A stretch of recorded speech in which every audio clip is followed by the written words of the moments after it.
Alors, voici la résolution de l'exercice 22 du CE1D 2018. Alors, observe cette série de figures. Donc ici, on a des figures et on doit compléter le tableau. Donc, la figure numéro 1, on dit qu'elle a 5 segments. On voit bien 1, 2, 3, 4, 5. Bon, la figure 2, on dit qu'elle en a 9. On va essayer 1, 2, 3, 4, 5, 6, 7, 8, 9. Ok, donc ce qui est dit dans le tableau est tout à fait correct, donc on peut se fier au tableau. Alors, ce qu'il faut essayer de trouver, c'est un lien pour passer de là vers ici. On va essayer de trouver. Bon, de 1 vers, pour passer de 1 à 5, on a fait x 5 finalement.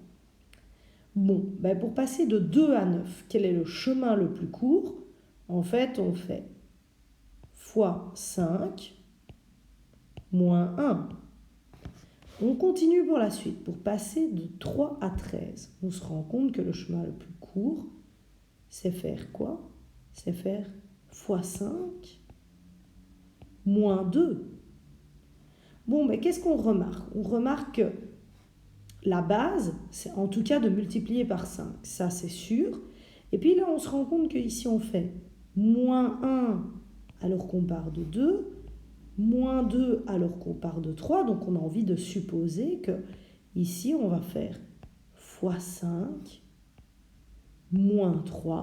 Donc, 4 fois 5, ça fait 20. Moins 3, ça fait 17.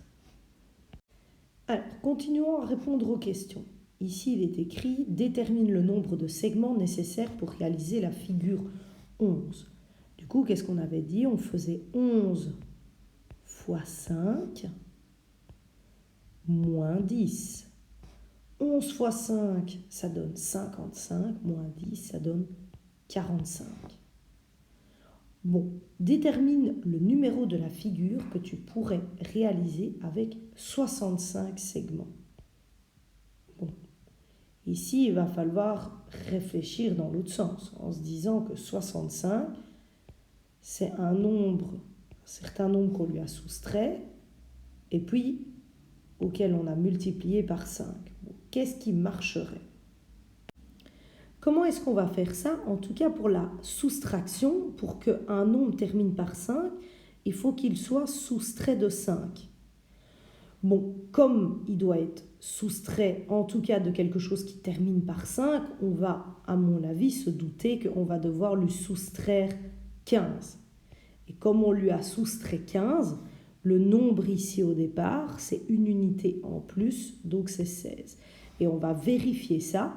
16 fois 5, ça donne combien? Ça donne 80. Et 80 moins 15, ça donne bien 65. Donc on est vraiment parti d'ici. On s'est dit comment est-ce qu'on ferait pour obtenir un 5. J'ai écrit 5 parce que pour obtenir un 5 dans une soustraction, on soustrait par 5. Et puis on se dit, on va essayer déjà avec 15.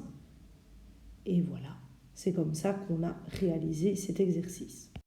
Question suivante, propose une formule qui permet de calculer le nombre de segments nécessaires en fonction du numéro n de la figure. Bon, à chaque fois, comment est-ce qu'on faisait? On multipliait par 5 le nombre de la figure. Ici, le nombre de la figure, c'est n. Donc, plutôt que d'écrire un chiffre, j'écris n.